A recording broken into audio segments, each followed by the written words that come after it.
کہ جب وہ یورپ کا پلیگ آیا اور انگلینڈ کی گریٹ فائر لندن کی، اور اس کے نتیجے میں یہ انڈسٹریل ریولوشن، تو وہاں سے جو خرابی آگے بڑھی، دنیا پہ قبضہ کرنا ہے، ساری دنیا سرنڈر کر رہی ہے، عالم اسلام جو ہے وہ ریزسٹ کر رہا ہے۔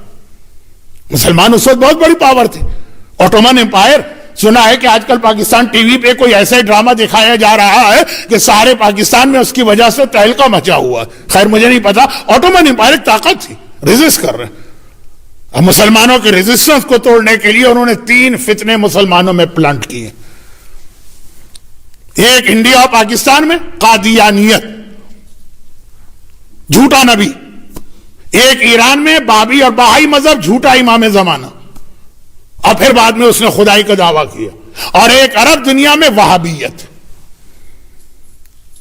اور یہ تینوں فتنوں میں ایک چیز مشترک، اور وہ یہ ہے کہ یہ تینوں اپنے علاوہ باقی سارے عالم اسلام کو کافر و مشرک سمجھتے ہیں۔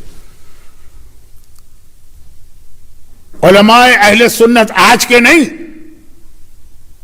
اس وقت کے جب یہ وہابیت آ رہی تھی، خون کے آنسو روتے تھے کہ پیغمبر کی حدیث ہے اہل قبلہ جو ایک قبلے پہ متفق ہیں، ان کو کبھی کافر نہ کہنا، اور انہوں نے تمام عالم اسلام کو کافر ڈکلیئر کیا۔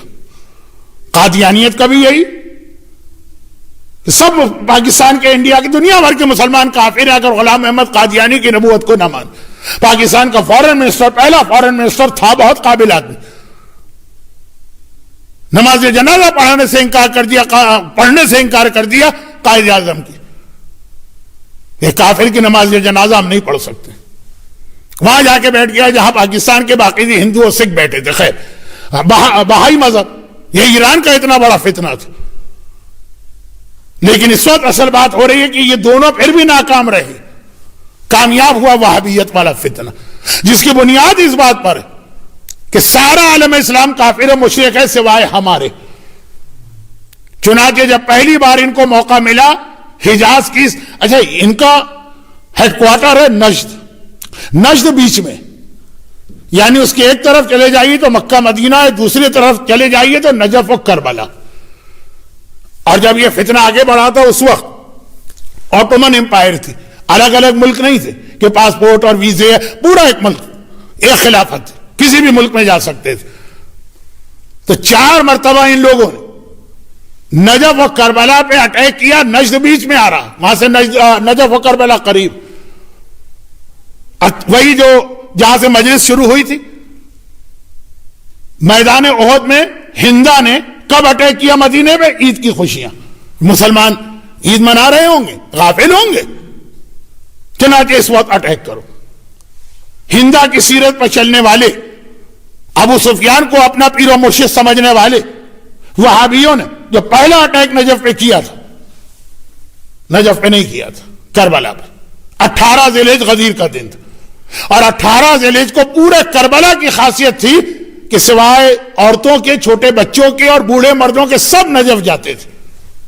غدیر مولا کا روضہ، خالی جا کے وہ 2-4 قصیدے نہیں پڑھتے تھے، تشدید بیعت کرتے تھے، جس طرح یہ سمجھتے تھے جیسے آج ہم پیغمبر کے زمانے کی غدیر میں بیٹھے ہیں اور پیغمبر کہہ رہے ہیں من کن تو مولا، کس طرح علی کے ہاتھ پہ ہاتھ رکھ کے بیعت کرنا۔ پورا کربلا خالی ہوتا تھا سوائے عورتوں کے، سوائے بچوں کے اور سوائے بوڑھے لوگوں کے۔ یہ جو ایسنشل سروسز، پہلا اٹیک وہاں ہوا، بقی بعد میں کربلا پہ اٹیک ہوا کیونکہ کربلا خالی۔ اس کے بعد یہ طریقہ ہوا کہ نہیں، ایسے موقعوں پہ بھی لوگ شہر خالی نہیں کرتے ہیں۔ امام مظلوم کے روضے تک پہنچے، یہ گنبد توڑا گیا، لیکن گنبد مذہبی عقیدے کی وجہ سے نہیں توڑا گیا، ڈاکے کی وجہ سے اس پہ جو ہیرے اور جواہرات اور زمرد اور یہ سارے قیمتی جواہرات لگے تھے، باقاعدہ اتنے اونٹ بھر کے لے جائے گئے کربلا سے جو انہوں نے مال و اسباب لوٹا۔ کوئی عورت کو نہیں چھوڑا، کسی بچے کو نہیں چھوڑا۔ اسی مہینے، آج 31 مئی ہے نا، ابھی آدھی رات نہیں ہوئی، اسی مہینے افغانستان میں اس شیعہ ہاسپٹل پہ حملہ ہوا، میٹرنٹی ہوم میں، جہاں اور بھی پیشنٹ تھے، سب کو چھوڑ کے صرف پریگننٹ عورتوں کو یا نیو بورن بیبی کو نشانہ بنایا گیا شیعہ۔ یہ ہوا تھا کربلا میں، جو بعد میں اس کی رپورٹ تیار ہوئی. 22,000 کیجویلٹیز آج سے 200 سال پہلے کربلا میں ہوئی تھی. اور امام مظلوم کی زری کے قریب جس انداز سے بےہودہ حرکتیں کی گئی, ہمیں یزید کا مدینہ کا اٹیک یاد آ رہا. اور اس کے بعد بھی ہر 1-2 سال کے بعد یا نجف پہ اٹیک, یا کربلا پہ, یا نجف پہ, یا کربلا. کتنے علماء, کتنے مراجع, کتنے مجتہدین, وہابیوں کا یہ حملہ تھا. یہ نجد ہے, نجد کے ایسٹ میں یہ آتا. اب پھر ویسٹ کی جانب چلے, اور بہت کم لوگوں کو معلوم ہے لیکن یہ ایک فیکٹ ہے تاریخ کا. جنت البقیع پہ 2 مرتبہ انہوں نے اٹیک کیا ہے, 2 مرتبہ جنت البقیع کے روزے توڑے. جو فرسٹ ٹائم تھا یہ 1806 1807 تھا, اور 50 سال کے بعد وہ روزے دوبارہ تعمیر ہو گئے. اور پھر 1926 میں وہ اٹیک کیا جس پہ پروٹیسٹ کرنے کے لیے آج ہم یہاں پہ جمع ہوئے.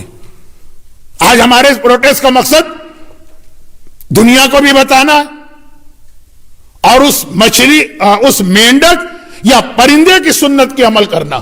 جب حضرت ابراہیم کو آگ میں پھینکا جا رہا ہے, وہ پرندہ اپنی چونچ سے پانی کے چند قطرے گرا رہا ہے آگ پر. پوچھا جا رہا, پاگل ہو رہے ہو, یا ایسی آگ تمہارے چند قطرے؟ کہا میرا مسئلہ یہ نہیں ہے کہ ان کو ختم کرو, میرا مسئلہ ہے کہ قیامت کے دن خدا سوال کرے گا کہ میرا خلیل تمہارے سامنے آگ میں جلتا رہا, تم نے کیا جواب دیا؟ جتنی میری کیپیسٹی. قیامت میں ہم سے سوال ہوگا. رسول کی بیٹی کا روزہ ٹوٹ گیا, امام حسن کے روزے کے اوپر بلڈوزر چلا دیے گئے, اولاد رسول کی توہین کی گئی, تم نے کیا کیا؟ آج کی یہ مجلس العصر سینٹر میلبرن میں اس سوال کے تفصیلی جواب کی ایک شق. یہ ہمارا اونلی ریپلائی نہیں ہے, لیکن ہے کہ خدا بندہ جب وہ تاریخ آئی ہم نے اپنا ایک پروٹیسٹ بھی ریکارڈ کرایا, باقی تو جو کچھ ہم کر رہے ہیں وہ کر ہی رہے. پہلا اٹیک جو تھا 1806, سر رچرڈ برٹن, بہت مشہور انگلینڈ کا سیاح ہے جس نے الف لیلہ کا عربین نائٹ کا انگلش ٹرانسلیشن کیا ہے. اس سے پہلے والا جو یہ مسلمان بن کے مکہ مدینے میں انٹر ہوا تھا, کیونکہ مکہ مدینے میں نان مسلم کو جانے کی پرمیشن نہیں تھی, تو اس نے اپنے آپ کو مسلمان شو کیا تھا. اس سے پہلے والا جو تھا وہ 1809 میں جنت مدینے گیا تھا. وہ کہتا تھا جنت البقیع میں انٹر ہوا ہوں تو مجھے ایسا لگا کہ کوئی ارتھکویک آیا ہے پوری بقیع انداز سے, جیسے کوئی زلزلہ آ جائے, ارتھکویک آ جائے, شہر تباہ ہو کے رہ جاتے ہیں. اس انداز سے سارے روزے ٹوٹے ہوئے, منہدم پڑے ہوئے. مگر 50 سال کے بعد دوبارہ اس انداز سے یہ روزے بنے کہ آج آپ جس ڈیمولیشن کی یاد منا رہے ہیں, وہ شاندار روزے, وہ تصویریں, وہ پکچر جو آپ کو انٹرنیٹ پہ اور ہر جگہ نظر آ رہی ہیں, یہ بعد کے بنے ہوئے روزے ہیں, فرسٹ ڈیمولیشن کے بعد. میرا اندازہ ہے کہ اگر آپ انٹرنیٹ پہ جائے, ویکیپیڈیا وغیرہ یا اور first demolition, second demolition type کریں تو پوری ہسٹری آ جائے گی. کل آپ یہی ایک کام کر لیجئے گا. تو وہابیت نے جب طاقت پکڑی تو پہلا اٹیک کیا تھا. لیکن جیسا کہ میں نے عرض کیا کہ بقیع میں تو پیغمبر کے جگر کے وہ ٹکڑے دفن کہ اس کی آگے تو ساری کائنات کی کوئی حیثیت نہیں. لیکن ان کے مظالم میں یہ بھی ہے کہ یہ پھر میدان احد گئے. جناب حمزہ کا روزہ تھا, جناب حمزہ کے روزے کو بھی ڈیمولش کیا گیا. وہی جو شروع تقریر میں نے کہا تھا کہ احد کی لڑائی کی ڈیٹس ہیں, تو آج کی تاریخ سے بہت میچ کر رہا ہے احد کا واقعہ. میدان احد میں جناب حمزہ کی قبر پہ ظلم ہوا, شروع تقریر میں تھا ان کی باڈی پہ ظلم ہوا, میت پہ. اور آخر تقریر میں خالی میت نہیں, پورا روزہ بنا تھا شاندار, کس طرح سے ہوتے توڑا گیا. جو لوگ بھی حج اور عمرہ کر کے آتے ہیں ان سے پوچھے آج جناب حمزہ کے روزے کی کیا حالت. اب ہم لوگ یہ تذکرہ اس لیے نہیں کرتے ہیں کہ اس سے ذرا سا بقیع کے روزوں کی اہمیت تھوڑی سی کم ہوتی نہ محسوس ہو, ایسا لگے دونوں ایکول نہیں. چہاردہ معصومین ہے, جناب حمزہ بعد میں آتے. اسی لیے حتیٰ ہمارے یہاں مکے کا جو قبرستان ہے, جیسے مدینہ کا جنت البقیع ہے, مکے کا جنت المالا ہے, وہ بھی بہت اہم.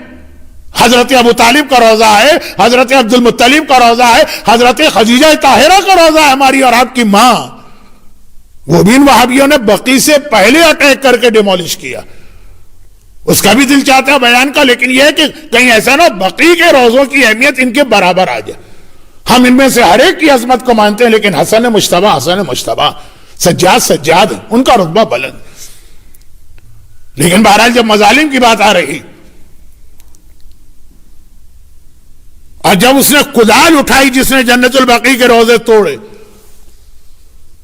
اب پلٹ کے دیکھا تھا رسول خدا کے روزے کا گنبد نظر آ رہا تھا، کہا تھا نا ھذا صنم الاکبر، دنیا کا سب سے بڑا بت تو یہ ہے، پہلے اس کا خاتمہ کرنا.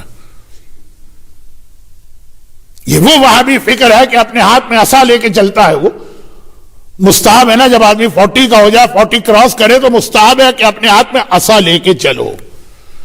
کہا ھذا عصای افضل من محمد، یہ میرا جو عصا ہے نا یہ محمد سے افضل ہے، یا خیر من محمد سے بہتر، کیونکہ یہ مجھے فائدہ پہنچا رہا ہے. محمد کیا فائدہ پہنچا سکتا ہے؟ وہ تو قبر میں مل کے مٹی میں مل کے ختم ہو گیا. یہ تو فکر ہے اس مذہب کی. جہالت لا علم. جب ان کی پہلی حکومت قائم ہوئی تھی، انہوں نے تمام مسلمانوں پر گریجولی حج کی پابندی لگانا شروع کی. 1806 میں بقیع پہ پہلا اٹیک ہوا جو حکومت قائم ہوئی تھی. 1806 اور 1807 عراق ایران کے حاجیوں پہ پابندی، وہ حج نہیں کر سکتے، کافر مکے میں نہیں آئے گا. 1808 اور 1809 شام اور مصر کے حاجیوں پہ پابندی، وہ کافر.